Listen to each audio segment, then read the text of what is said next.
Norfolk Business Show with Danny Snelling.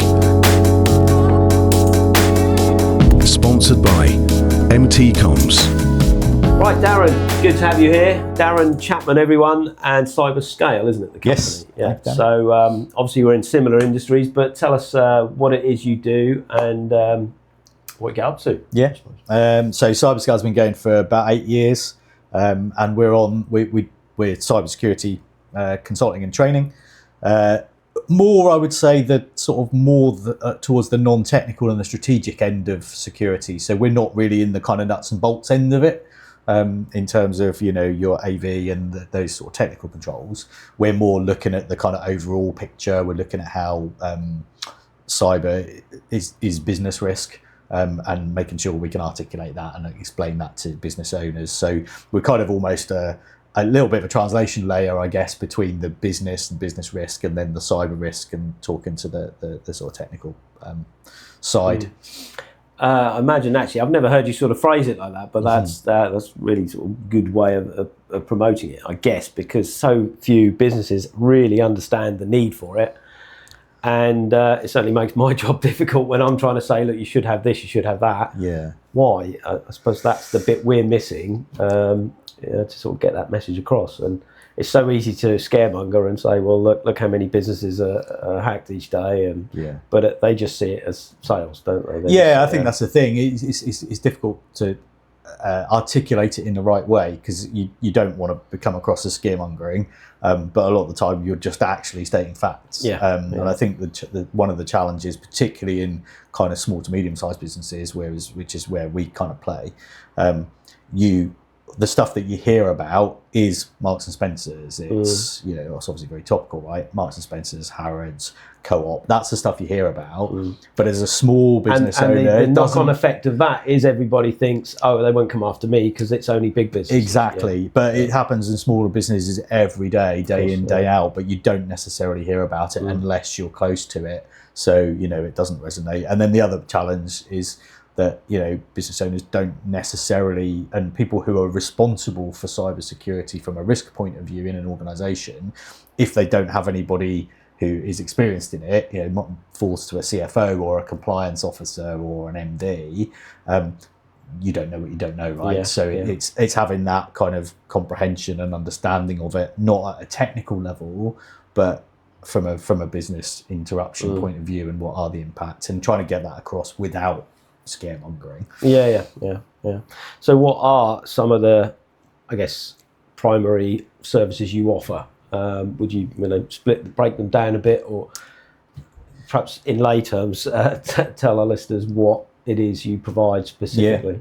So I think about it sort of from a client journey point of view, where we start with a lot of our clients is doing an assessment.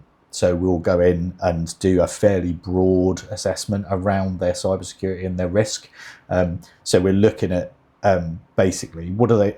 First things in that is really getting a good understanding of the business itself. So what does the business do? What services are they providing? What products are they providing? Who are their clients? What do their clients expect? Who are their suppliers? How do they communicate with all of those? What data do they have that they rely on and share with those? Because that's the data is really the key in most organisations, right? That's the thing that hackers are after. It's the data, because that's what you can do something with. So what's really critical to the business and the operation of the business, and being able to service your clients. And then once you can understand that, then you start to look at what are the risks around that? Where are the kind of gaps in your security? What are the processes that you're undertaking that mean that you might be compromised? Get a really kind of broad understanding of that, and then give them a set of recommendations to say, right, these are the prioritised areas that you should be looking at over the next 3, 6, 12 months. Help them prioritise that, and then work with work with the right people, work with the people internally to kind of address all of those concerns in the right kind of order. So it's a bit of putting a strategy together around that.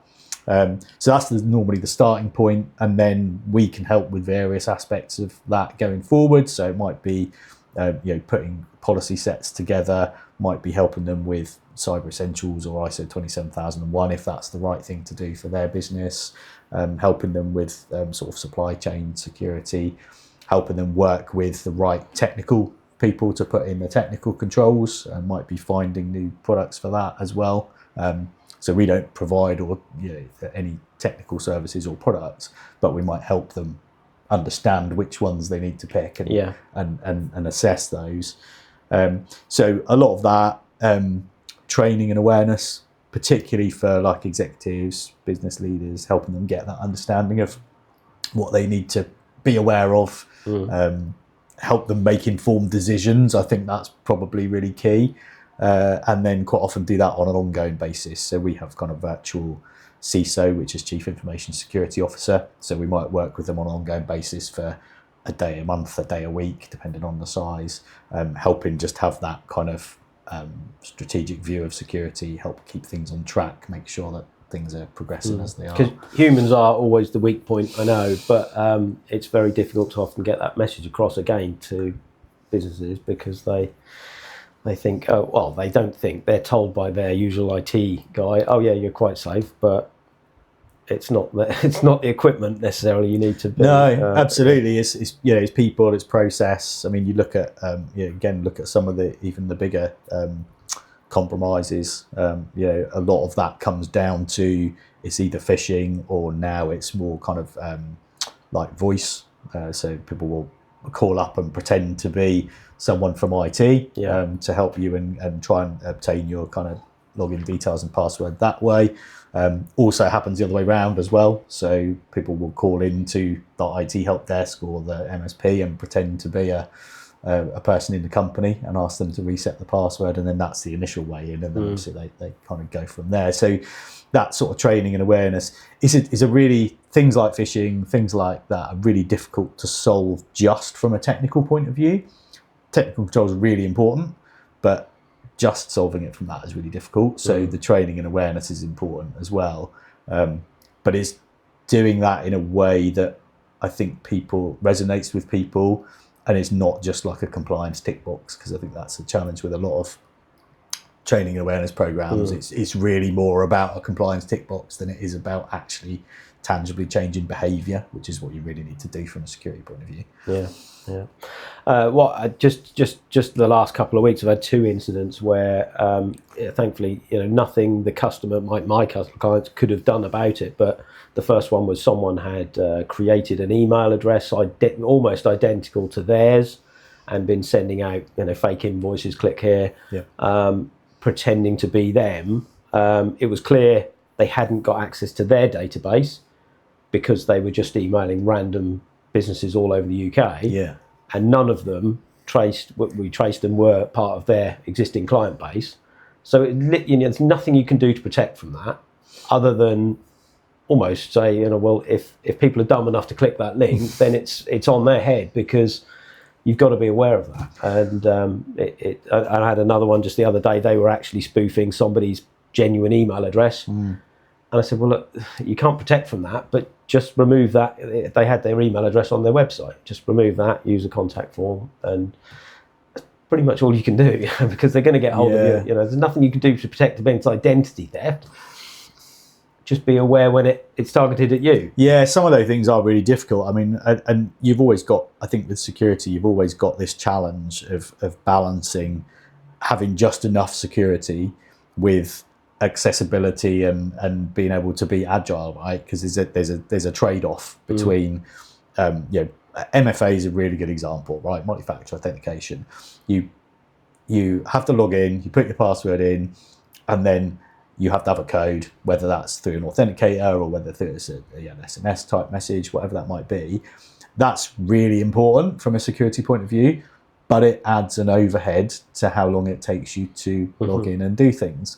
And so it's about understanding where the risks are, what the benefits are of the security tools, and then being able to make a decision on which way you go and how much security you put in and how much kind of overhead you're prepared to accept. And ultimately, that has to be a business decision for every business. So, I think our job particularly at that sort of, I guess, strategic level, is to make sure that businesses can understand that. They understand the risk against the reward, and then they can make kind of informed business decisions about what they put in place. It's so true as well, because I see it from kind of both angles, but our techie guys are trying to, create policy to say, oh no, the machine's got to shut down within 5 minutes of inactivity. I'm like, you can't seriously expect them to do it. So it is always a bit of an argument between us, but it is creating that balance that is right for the customer as well. That's right. It depends on the risk level, the data they store, the usability, the cost per minute that they're spending with the 2FA. Yeah, absolutely. So, and different industries are really different, right? So think about we've got clients who are in legal, so you've got barristers who you think how much they charge a minute. Yeah. So actually, that there is a really kind of tangible cost to that. If it's when you add up the time it takes, it is really tangible. You've got to offset that with what's the cost of a breach, and if something does go wrong, both from a an operational perspective, from a reputational point of view, maybe fines and things like that as well. And I think that's where a lot of businesses struggle. It's kind of like the sort of immediate impact is obvious, because if if it takes this much longer to do this and it costs X amount an hour for somebody to work, then you can work that out fairly easily. The other side of it is how much is a breach going to cost, which can be horrendous. Fines, it can be business ending, but it's you can't really calculate the probability of that happening. So then it's like, well, if most businesses kind of I guess view as it's never going to happen to us, or it's unlikely to happen to us, then they're not going to put those things in place that slow things down. So it's quite difficult to figure out. I always find that with the Cyber Essentials, obviously you get some kind of insurance cover with that, but I always find that a bit off-putting, because it might make people think, well, so what if we do, because we're covered on the insurance? But that's it doesn't touch the surface. Yeah, again, that's a kind of double-edged sword, right? I mean, I think cyber insurance is something that we would always recommend as part of your kind of overall strategy, but it has to be the last resort, right? It's there as the last resort. It's not there as a get out of jail free card. So if something goes wrong, we'll just go, oh yeah, we'll get insurance. And you can definitely ask companies who have been through that whether the insurance was valuable, and they would all say yes, but it still means, I mean, I think someone told me there's I think the M&S one is going to cost them, obviously I don't know this for certain, but reported that it's going to cost them about 300 million to recover, right? Yeah. And I think the insurance cover is maybe 100 million. So they've got a huge shortfall there. And also, that doesn't necessarily take account of the operational impact, right? Because they've got to rebuild a whole load of stuff. We know that they've had things where you haven't been able to do online shopping, you haven't been able to make payments and all that thing, so it has that knock-on effect. And that's not just a financial cost that you would cover. So the insurance is definitely important, but it's definitely something that you shouldn't see as we'll just get that and it'll be fine. Yeah, I think there is that that fear. Certainly, I've got it that if they rely on insurance just to clear up the mess, then it's just not a viable option, is it? It's just they've got to not rely on that. Yeah, I mean, depending on who you go with as well, some of the insurance cover is more strict than others in terms of the requirements that you have to have in place. Yeah. So, in some cases, if you don't have some of those, at least foundational cybersecurity measures in place, you'll invalidate that cover anyway, as with other insurance policies, right? So you have to be really conscious of that. And, a lot of it's because most errors are down to human error, or not error, just being tricked, then there's always that dilemma of, well, should you have done that? Was that member of staff trained not to do that? That's right, yeah. Yes, they were. Well, sorry, we're not paying out then. But do you do with incident response as well? So if they are hacked, do you? So we don't do the kind of immediate. We don't do the immediate kind of aftermath of that. There's because I mean that's quite a kind of labour intensive thing to set up, right? Yeah. That's kind of security operations centre and incident response capability is quite a big deal. So there's not something we're going to try and get into. We do the planning ahead part, right? So one of the things that when we're putting strategies together and we're doing those assessments up front, one of the key things that we'll always suggest really early is making sure you have an incident response plan. For a small company, that might be fairly straightforward in terms of like, it's just a basic checklist, who to call, what actions to take immediately, that sort of thing. For a bigger company, it'll be a bit more involved, but it's really important to actually kind of plan ahead of time and practice that as well. So we'll do incident response exercising where we'll simulate an attack and we'll step through the incident response process that we put together. So we do that kind of planning and preparation part. But if you do actually get an issue, then you work with your plan, and then you'd have people who would be ready to help you with that. So we can help. We've got partners who can help with that. The insurance comes into that as well, because that's one of the key benefits of most of the cyber insurance policies is it gives you access to those kind of incident response companies, things like digital forensics, which are really difficult to get quickly and very expensive. So that all needs to be integrated with the plan. So we help with all of that part of it. But we use partners for the actual response part. Yeah. And in the building that plan, do you offer any do you get involved in any of the hardware or software side of it, or is that just recommended? You have one of these, you have one of those. Yeah, more the latter, and then we've got again a set of partners who obviously we can bring in or recommend. So it's more of you need this type of technology, and this is where it sits on your priority list. And then if you don't have, a lot of companies will have either IT in house or they'll have a managed service provider who they'll go to and they'll be able to provide some of those. And if not, we've got partners. Who we can bring in like yourselves. So we mentioned scaremongering earlier. Do you have any stats you like to throw about? What I always like to do is give real local examples. Perhaps ones that have been in the local press or just we've heard about locally. But there are so many. But do you have any? Because I've never really managed to find anything locally on just how many businesses this sort of thing affects per year or per. Yeah, I don't know numbers specifically, but I know. So one of the things, as well as CyberScale, which is obviously my company, I'm also director of something called Cyber East, which is a cybersecurity cluster. So that's about innovation, just about skills, it's about ecosystem development, but it's also about educating businesses about cybersecurity. So that's more of that's a CIC. So that's more like a community-based initiative. And as part of that, we have links with like the local police units, cybercrime units.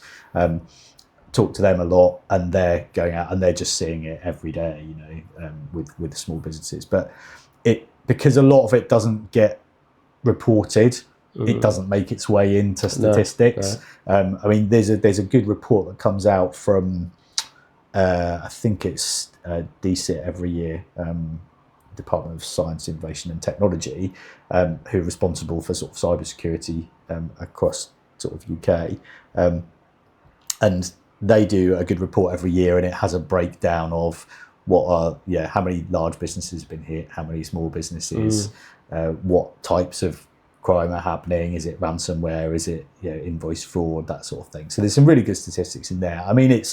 I think there was one the other day when I was doing an event around cyber and AI, and I think it was something, it's definitely upwards of 50% of businesses having some sort of cyber incident within the last 12 months. It depends on which reports you write, right? But it's always above 50% of businesses. So and I wonder if that's cyber incident includes like, we got this email and we thought that was suspicious, so we reported it, or physically clicked on and gone through the. Yeah, it's difficult to know exactly. Those reports will give you quite a good breakdown of that. But it's and sometimes you don't know yourself, right? Sometimes you've had because one of the challenges with particularly like with the phishing emails is you'll get something in, you'll click a link, the link might just take you to a page which just says it's like it's not found.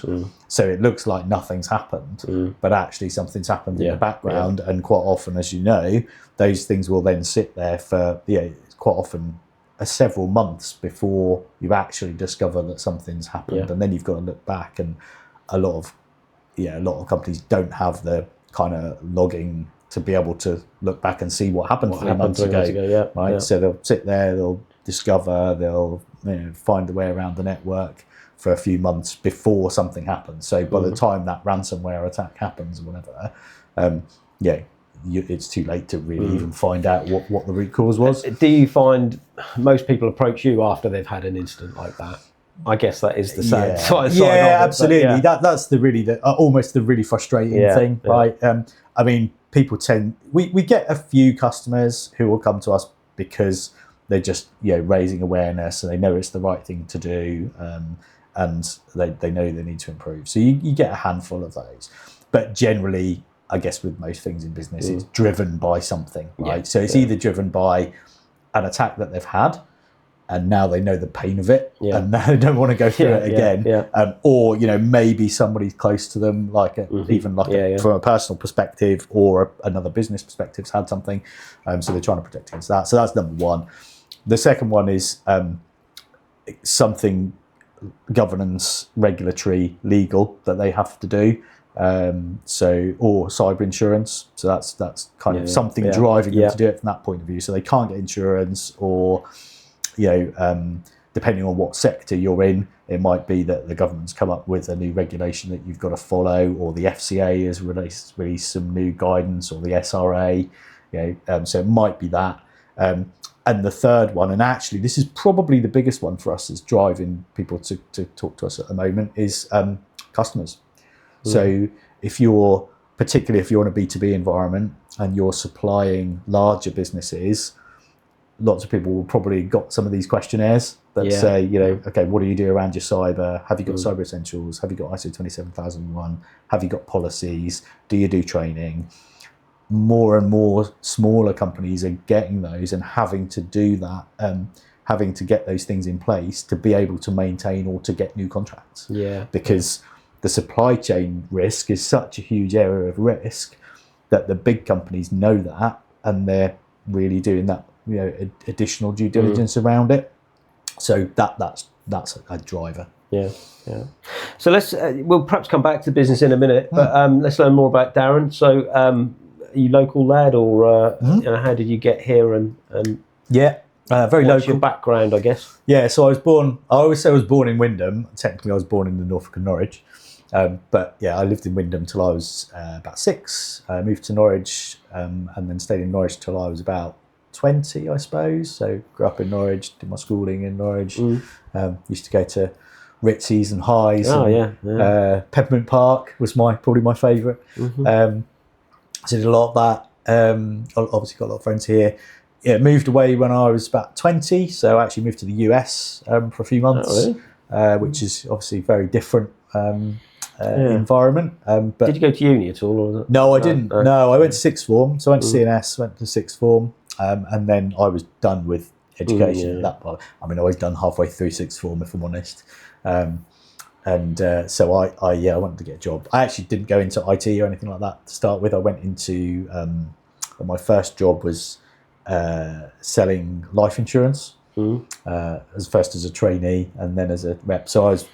If you remember when some people remember, you used to have for life insurance and pensions and things like that, you used to have someone come around the house and advise the you. man. It wasn't the Pro, but it's similar company locally. So I used to go around. Done it once upon a time. So I used to go around people's houses and advise. It's ridiculous, really. I was like 19. And I was advising people in their sort of 30s and 40s about their pension investments. It was less regulated in those days. But that was good. So I did that for a bit. And then I worked in bars. I used to run bars in Norwich. I used to work in the Trowel and Hammer. I used to work in Sports Village. I used to run the bars at the airport hotel. Did that for a bit. And then kind of in a roundabout way got into IT. So I went, did some work at BT, which was just like customer service stuff. And then went to Norwich Union, as most people in Norwich do one time or another, right? I worked on their IT help desk for about a year, and that was the start of my IT career. So then I was there for a bit. Then I worked for a company in Ipswich, which was a shipping company, and that's where I went to US. So I lived in California for a little bit, worked on a big project out there, and then came back to the UK, but moved down south. So I was in Sussex, working in our kind of data centre down there, and then sort of over a sort of 15-20 year period worked in IT for all of that time. Lived in a few different places, came back to Norwich, went away again, came back again, and then finally settled back down here 11 years ago. Bought a house in Wyndham where I was more or less born. Yeah. And what prompted you, what were you doing before you started the business, or what made you sort of start the business, I suppose? So I've been working in IT for probably between 20 and 25 years. More general IT, so I did a lot of, to start with I did a lot of support, then I did a lot of infrastructure stuff, I did a lot of consulting, lots of different roles within IT, ended up running consulting teams for sort of software vendors. And throughout that I did a lot of security bits, but security wasn't such a discipline in its own right. It was much more kind of a part of IT. So I did a whole bunch of stuff around encryption, around antivirus, managing that, email security, PCI DSS, got involved in lots of different elements of that. But I also was doing the general IT stuff, and more about that sort of productivity side of IT. So what can we use IT for? How can it make us better? How can we do things more quickly, more efficient? So I've got kind of both sides of that from a background, the security side, but also the other side. So that's probably where my security approach is a bit pragmatic, because I see both sides. But I think just a few things came together. I think I've always had that kind of entrepreneurial side to me, where I thought at some point I would have my own business. I just didn't know what and when. But there was obviously, security was something I had some experience in. I thought I was reasonably good at it. I got a lot of kind of broad experience around not only the technical side, but also presenting, running workshops, speaking to people at different levels of business, being able to articulate things to kind of C-level and things like that. So that was all really kind of useful experience, and I could see the opportunity for cyber. That wasn't only going one way. I think I was probably a bit bored at the time with the job I was doing as well. It wasn't really fulfilling me, so it kind of just was the right time. So I started it alongside the job that I was doing at the time. Did it for about 6 months as a thing alongside. The company were really supportive in doing that as well, which was great. But quite quickly got to the point where I wasn't doing either of them justice by doing both. And also I kind of ran out of holiday to go and deliver work for CyberScale. So I had to kind of make a decision one way or the other. And I think I always say I surprise myself a little bit, because I'm quite risk averse. So to leave my kind of reasonably paid day job and start a full-time business and go and do that, well, obviously with the support of my family and things like that, was almost quite surprising. It's a great move. Love doing things for myself. Love being able to make those decisions quickly, where you can see something that needs to be changed, or you think can be done better, or a customer needs and you need to respond to that, and you don't have to go through 4 or 5 levels of people and process as to for make the business change. side, though, how long did it take you before you stop panicking, I guess? I'm not sure I've done that yet. No, but every business owner goes through it, and I think they reach that point where they just think, actually, this is going to work, and presumably I know you've already made that or reached that point. But it's every business owner's fear, isn't it, for the first few years usually? Did I make the right decision here? And I think I'm constantly evaluating that as well. I think it took between 6 and 9 months, and I think probably like with a lot of businesses, there was something that just helped us kind of we were almost like, oof, this is getting a bit getting a bit close to the wire here. And then something just dropped that helped us. So when we first started the business, we had a really good relationship with a pen testing company down south, based in Sussex. And we did. And sorry for our listeners, penetration testing. We'll perhaps talk more on that later, but it's basically just to trying to hack in from in an ethical way to kind of highlight where the gaps are. So that's a very technical thing, right? And we don't get involved in that, but it's all part of the overall picture. So we had a really good kind of collaboration with them, where if we had companies who needed pen testing, they would help us, and if they had companies who needed sort of more like the governance risk and compliance stuff and the consulting and the training, we would help them do that. So that was a really good collaboration, and we got some really good contracts through them. We did a lot of work with a lot of NHS trusts for 2 or 3 years. So that the thing that really kind of kick-started us and got us going, and then went from there really. Do you know what? I hear it all the time that there's so much good comes from those companies that we think of as maybe competition or in the similar industry, but actually it's where I think collaborations come into their own, and I hear it time and time again on this, that it's it literally is the key to most. It absolutely most businesses' success. Yeah, absolutely. And I think in a lot of different disciplines as well, there's so many aspects to different disciplines now that you can collaborate. And it's only really the bigger companies that tend to do all of it. So cyber is a really good example of that. We don't do some of the technical tools, we don't do the pen testing, we don't do red teaming, but a lot of companies who do those things don't do the things that we do. So to be able to collaborate and give the client the best advice with companies who specialize in those but get it from people who work together, I think is a huge benefit. And you see it in things like marketing as well, right? Of course, there's so many different aspects to it, so if they can collaborate, it's great. Time and time again, I think that is something that's coming out of doing these podcasts, is every time there's a new story of some collaboration that's just worked well. And you only got to look at me and Mark as a textbook example of that. We used to be competition, I guess, but now we're working together and it's working really well. So it's great. So what challenges, what are some of your biggest challenges you've sort of faced over the last 6 years, or was it 6 or 8 years? 8 years. What highlights are the biggest challenges, I suppose?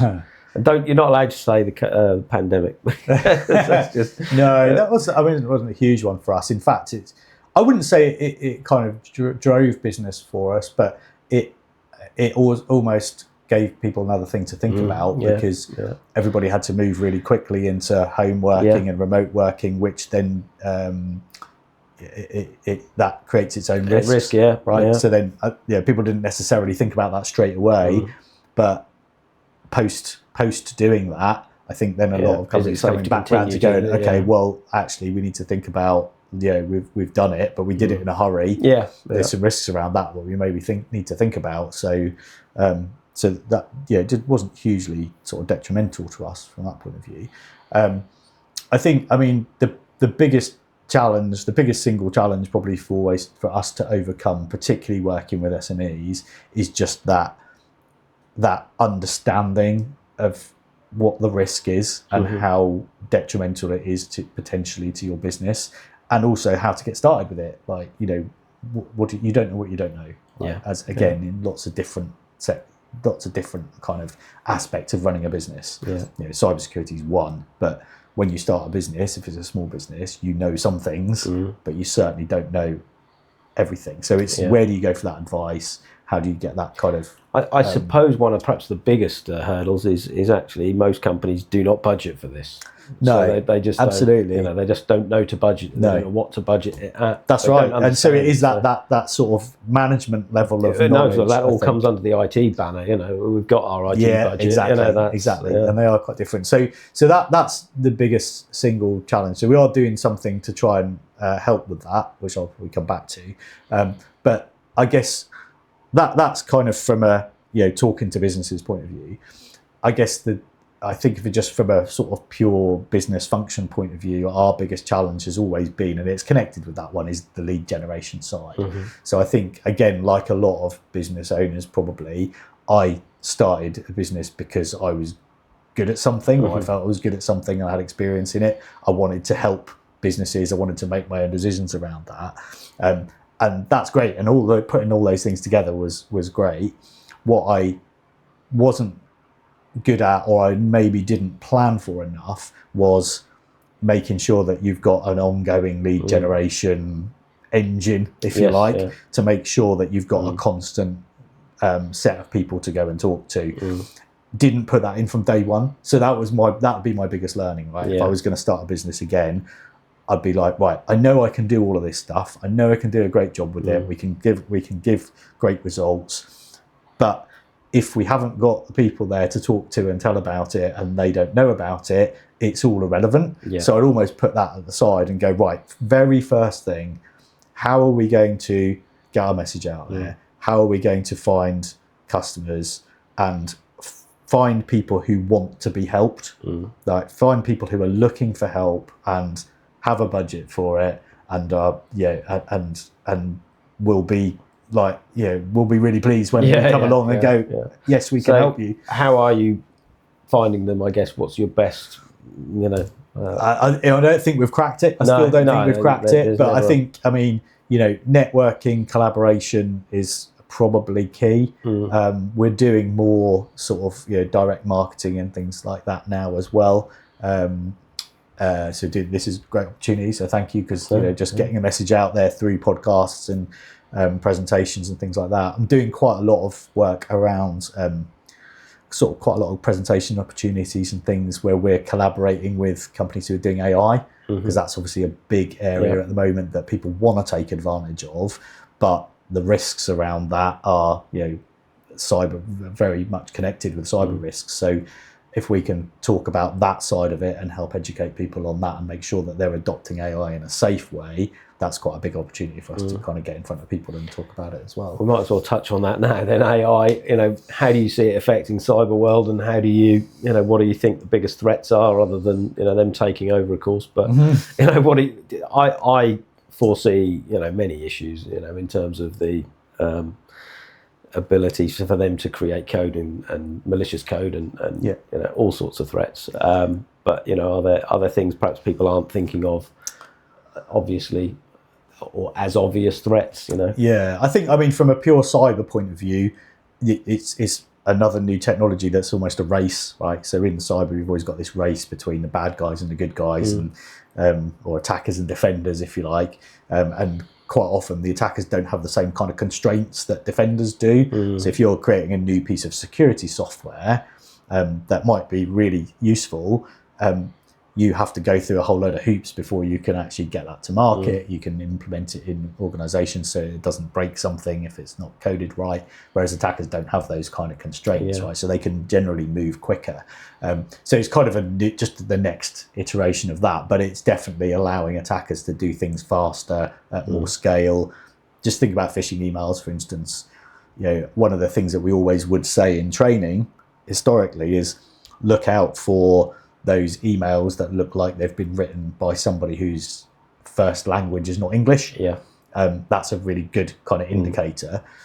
You can't really rely on that anymore, because they just put that through AI now and say rewrite this in in English and make sure the grammar's correct and all that kind of stuff, and it makes the phishing emails much more kind of believable and accurate. So that's there's things like that.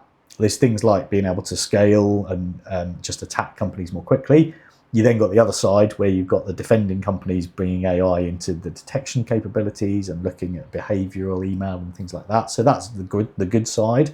I think the challenge particularly for SMEs is they don't necessarily, again, that budgeting and the cost, they don't necessarily have access to those kind of higher level tools that have the really good capabilities in them. So there's more of a disparity between the attackers and the defenders. So you've got kind of got that kind of thing.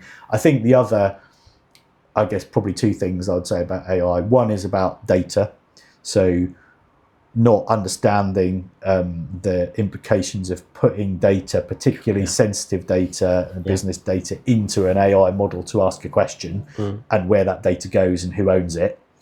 So that sort of data leakage type thing.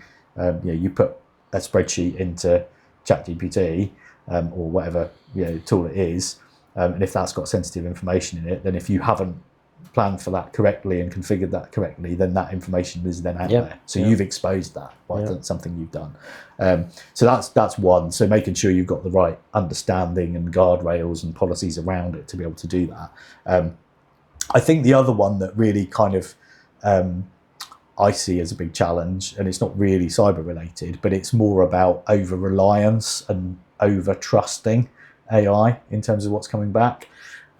So my example of this is we're creating this executive cyber coaching service, which we're about to launch, which is the thing I touched on earlier on. So it's to help those kind of business owners or CFOs or compliance officers really understand what are the key things they need to be aware of from a security point of view and make those informed decisions. So we're creating that service. I used AI to create the service description for me. Right? And I did it on a train. It took me about an hour. And I said, right, create me a service description for this. It needs to have this, that, and the other. It's targeted at this. Create me the service description. So it created me a really good starting point. 2-3 pages. And I looked at it, and it was a really good starting point. It would have taken me probably 3 days, 4 days to have the headspace to write that starting point, right? So that's great. But to get it to the point where I was almost happy with it and felt that it was accurate and reflected the right things and was written in the right way, I went back and got it to change it probably 15 to 20 times. Now, it was much quicker than me doing that, but I could only do that because I had the knowledge of the thing that I was trying to create and the cybersecurity to be able to validate what it was telling me, correct the mistakes or tell it to correct the mistakes, and make it accurate. And I think the biggest challenges, or one of the biggest challenges, is that business owners or people in businesses are trying to adopt it, and they're using it to do things like that, or to write copy, or to whatever it might be, analyze information in areas that they don't have expertise in. So then they can't validate the results, and then you kind of almost take the first answer, but it might, my example is, if I'd have taken the first answer, there'd have been a whole bunch of stuff in there that was not accurate.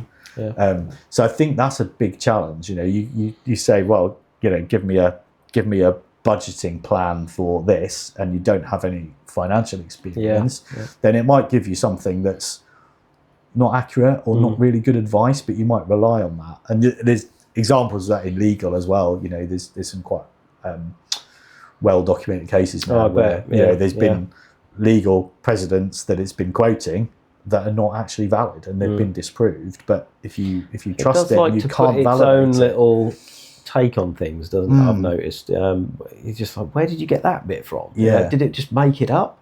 And it's just, you just have to question some of the results. That's right. So the key thing is that validation, right? Is if you use it in areas that you've got expertise in, and you can validate it, and you use it to speed things up, then that's great. But I think over-reliance on it in areas that you don't have expertise on, and you don't have a good way of validating that information, that can be really dangerous and detrimental. So where do you see that going? Obviously everyone's just asking that question at the moment, but do you foresee it being a bigger issue, or do you think there's going to be some sort of rationale about the use of AI? And I predict there's going to be a bit of an anti-AI movement, and in much the same way, I don't know, just like sales technology, everyone sort of goes against the grain eventually. But I just think people are going to spot it a mile off eventually once more people are using it, and almost be like, oh, I don't want to know about that. I hope anyway that there is a bit of a backlash from it. It's a bit of a little hype cycle thing, like a lot of other things as well, isn't it? It's very, very prominent at the moment, and people will try it. I think there's, from what I understand, there's actually quite a lot of companies we talked to after the thing the other day where actually they really want to adopt it, but they don't really understand where the benefits are, and they also are conscious of the risks. And I think for me, that's quite positive that actually companies are conscious of the risks now, and they're not jumping in. No, there's a lot that there's some that are, but actually, if you compare it to some of sort of technology advances that we've seen in the past, I think they're maybe a little bit more hesitant now to jump in, and I think that's probably a good thing. But ultimately, where it goes will depend on how every individual company approaches it, and ethics and morals. I know nobody knows, but it is just the speed at which it's grown is shocking.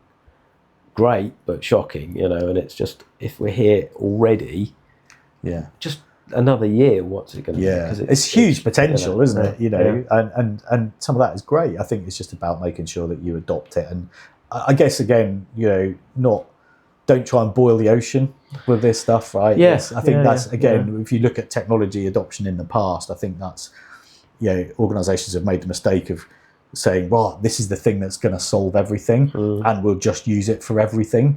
And actually, that's not the way to do it. It's look at the things where it's really going to give you the benefit, and build from there. But if you can compare that to the internet.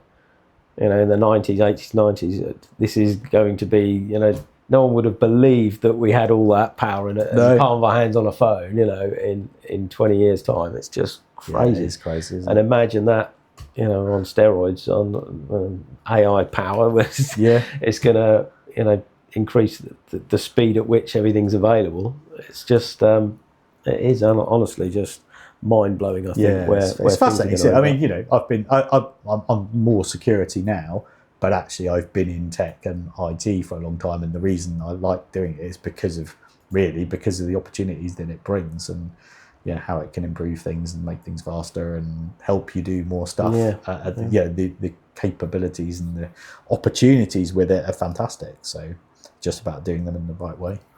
So do you think there's anything standout-ish that is going to change in your business over the next few 6 months, a year, in terms of AI, or do you think you're going to be doing anything differently because of it? Or?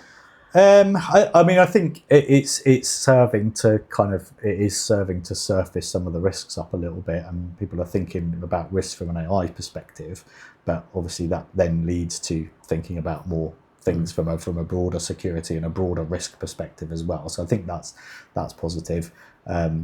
I mean, we're utilising it for things like marketing, like I said before, and trying to use it in the right way.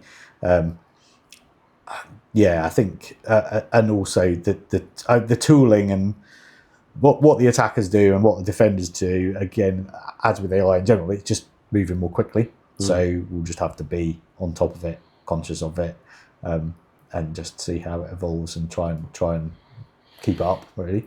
And you in the business, how where do you see the business going in 5 years' time, or however long? Have you got a bit of a plan on that one? How have you grown since over the 8 years? Have you got many staff now? Or? Yeah, it's a bit up and down. So we grew. We're on quite a good growth cycle for a little while. Then it slowed down a little bit. We had a few kind of issues with kind of partners and payments and things like that, like a lot of businesses run into, which caused us a bit of a slowdown for a while. So we've been in a little bit of a consolidation period, I would say, and we're now kind of building back up.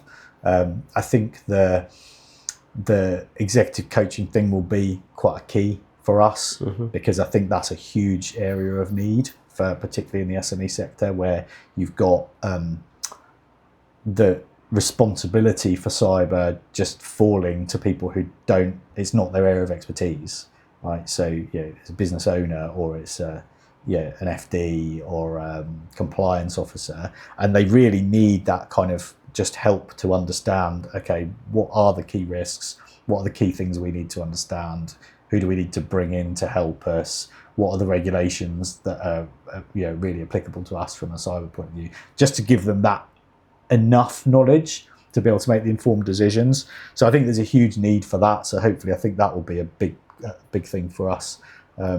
from a business So point how are of view. you hoping to package that up and give us sort of an example of, I don't know, what a typical company, I don't know, 10 people, if there's one person going on this training? So it would be, in that instance, a really good example. So that would be very much a kind of a one-to-one thing with them.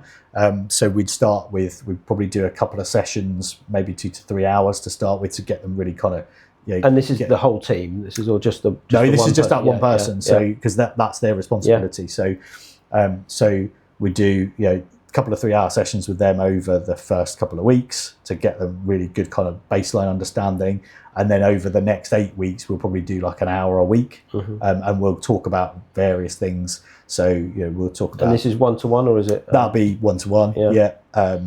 So really give that kind of I guess quality time, if you like, where you can really kind of get to under the bonnet and get the grips of it, but without being technical with it. So it's really from a business point of view. It's giving them the tools, I guess, to then go away. And so what do you need to understand from a regulatory point of view? What are the key types of attacks? What are the key things you need to think about from a technology point of view, from a process point of view? What sort of training do you need to kind of think about for your staff? How do you need to deal with your suppliers? How can you answer those questions that the customers are asking you around security with those questionnaires? Are there particular security frameworks that would be really useful for you as an organisation? What are the things that are happening in your industry particularly that you need to be concerned about? So really helping them to understand that over like an 8 to 10 week period, and then them coming out of that kind of really well informed to be able to say, right, going forward, what are the key areas that we need to focus on? So that's kind of the way that it's structured. And if it's a slightly bigger business, then they might want 2 or 3 people to go through that program. So we'll do it that way as well.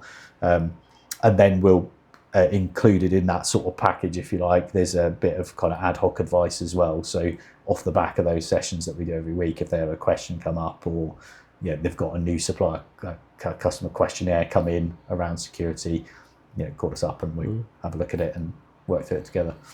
So on that note, is there anyone you specifically can think of who would be a really good target client for you? I mean, what I usually like to do is really drill down and be specific. Is there anyone you've really wanted to get on as a customer, or anyone our listeners might be able to introduce you to or get your coffee with? Yeah, it doesn't have to be for a client. It can be just, see if there's any collaboration or something like that. I mean, from a collaboration point of view, I think where this would be really helpful, it's I think a lot of it's companies who have got a lot of business clients in the SME sector who would fall into this category of not being big enough to have a security person, it falling to somebody within the business, and they really need that education. So I think a lot of accounting firms, a lot of legal firms would have those types of clients, and it's they're probably being asked some of those questions, like, do you know anybody who can help us with this, because they're the trusted advisors, right? So that's, I mean, who I would be really helpful to talk to for me would be those trusted advisors, where they can then have us kind of in their back pocket when they get asked those questions, to say, oh yeah, well, there's someone who can help you with to understand. Presumably MSPs like us would be a good in for you as well. Yeah, because, absolutely. Unless they're pretending they can do it all, then then that happens. Yeah, I'm sure it does. Yeah.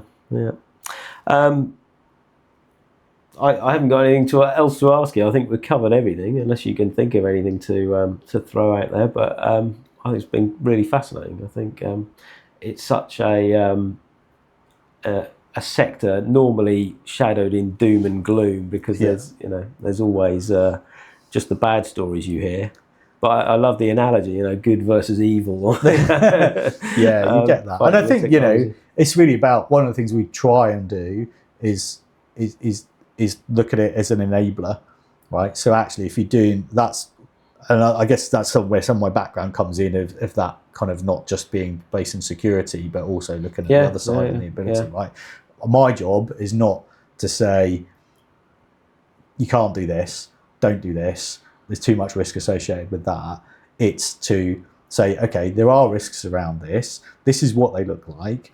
This is what we can do to mitigate some of those risks, and still do those things and adopt those technologies and take advantage of those advances, but do it in a way that de-risks what we're doing to your business.